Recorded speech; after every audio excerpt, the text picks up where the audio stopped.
Hello, and let me welcome you to our new movie review show. And the name of the show is The Mo and Joe Show. And we're going to do a review of movies. And today we're going to do the review of the new James Brown movie, Get On Up. Get on up. And I'm going to start first, and I'm turning it up to Joe as far as what he thought of the movie. I've yet to see a movie biography where they didn't do a good job as far as the actor portraying the artist. And the gentleman that did this, who actually did the Jackie Robinson story last year, did a phenomenal job of capturing James Brown's essence. The problem I had with this movie was not the performances, and I love the editing and the cinematography. It was the storyline. It was kind of confusing. It was bouncing from one period to his life to another period. And let me just say this, probably my all-time favorite two biography movies was Ray with Jamie Foxx and La Bamba with Lou Diamond Phillips, and also the Buddy Holly story. I thought those were excellent movies because not only the performances were really good, the story was well written.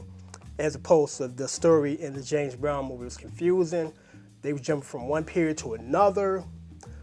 If James Brown was anything like they depicted him in the movie, he made Ike Turner look like a Boy Scout because he was just one mean mother. You know, if what was said in the story of the movie was true, you know, he was just, unbelievable. What? Turn over to you and get some of your insights on it. What did you think? Well, then I spoke to several people on the street about the movie, and a lot of people made excuses for James Brown because of the era that he was brought up in. And it's interesting that you mentioned that because back then it was supposedly acceptable that these men beat on women like they were their property, which, I don't condone that in any era. It's just BS. Well, all that come out of what you call it? I can't think of the word. But I liked the movie. It was depressing as hell to me. Yeah, it actually wasn't an uplifting movie. It was kind of sad and depressing. And that period between 1934 and 1964 I was around in 64, and it was all the kids were brought up by the people who were born in 1934 and 24 and 1919 and 1911. I understand where he was coming from. Yeah. That thing between his mother and father, that Jim Crow is a bitch. Yeah. And let me just interject as far as his mother. There was a scene in the movie where his mother came to the concert, remember? Yeah. And he hadn't seen her in a while. The last time he seen her, she kind of blew him off. It didn't acknowledge him, and he didn't forget that. And when he seen her and she came, backstage, it was kind of a climactic moment in the movie. Yeah. And it's like, how is he going to react to his mom after having seen her? And he got these bitter feelings towards her. And then the scene kind of faded, and you was expecting it to come back into from fading, and they were going to deal with that issue, him and his mom. Yeah. They didn't bring that scene back up into the movie till like 20 minutes later. Yeah, And it lost its momentum the continuity. when they separated that far. Yeah. And, I kind of felt bad for his mom because she did try to take him, remember? But then his father shot at her. So I'm like, I can understand that. It's like, if you grab him, I'm going to kill you. So I kind of felt bad because she was, at the beginning, depicted as a good, loving mom. And then things happened between him and her and her husband that kind of separated, James from his mother and father. So it's kind of unfortunate that happened, but that was a good example of loss of continuity. Like I said, that was a very important part of the movie, and they didn't continue that part to 20 minutes later. Yeah. So, it was just a badly constructed movie.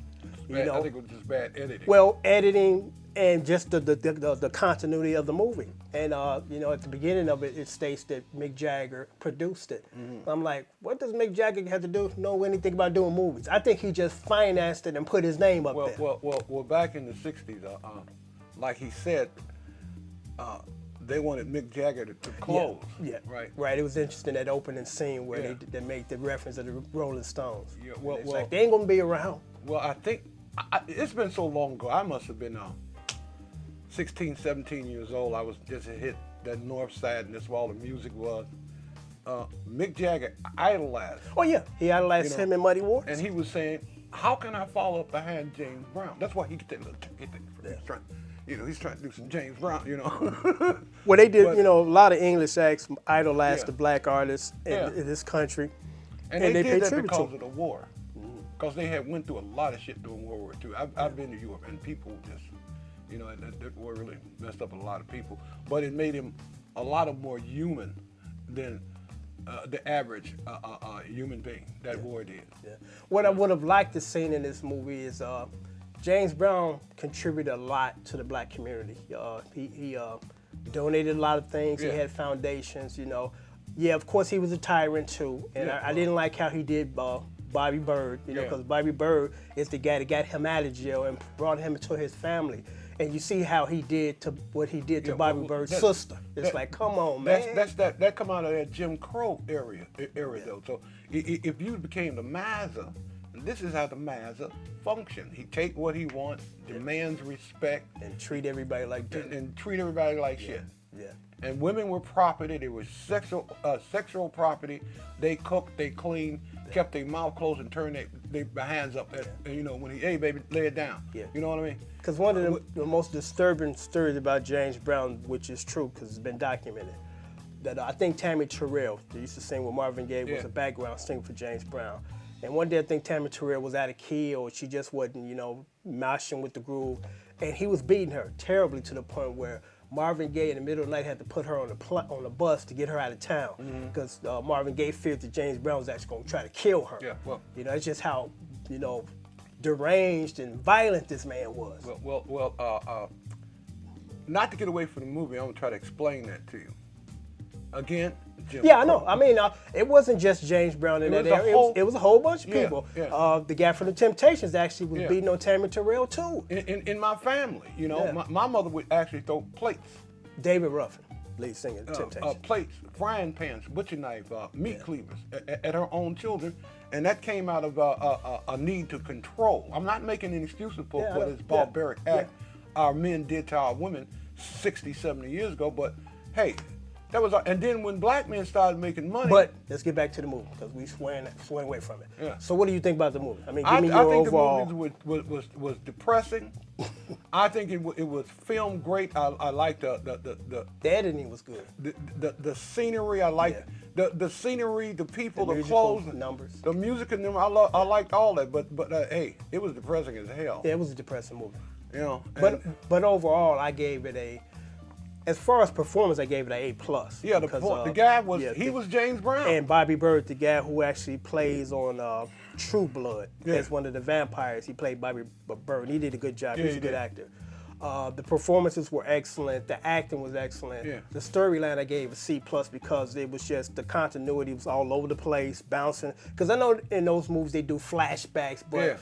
this is kind of different from a flashback. It was like they just took you over here 20 years early, then they bring you back 20 years later. Yeah. So it was kind of all over the place. It was a little bit too. Yeah, too and then it was too long. It's over 2 hours. Yeah. It's like I'm tired and I want to go to bed. I'm tired. I want to go ahead. it's I'm like, seeing you it. know, I'm like- sick of this depressing Yeah. shit. Show some pretty women. Exactly. It's Play like, some it was music. too long.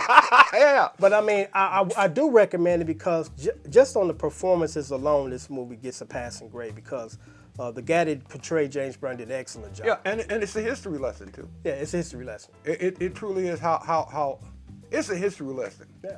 You know. Thumbs up, thumbs down for you. Well, I got about a half a thumb. Yeah, well, give me a whole thumb. Whole Oh. thumb up, whole thumb down. Which one? It's more like this. Come on. Give me one, yay or nay. Well, yay. Okay. But I really feel, I give it thumbs up. I mean, it wasn't perfect and I wasn't expecting it to be, but just again on the performances, the acting, just on that. Oh, alone on that, passed. it's a thumbs up. Yeah. So that's our, review of this movie. And Yeah. the next movie we're going to do is going to be Planet of the Apes. Okay. One of my favorite series, So until next time, save us the balcony seats.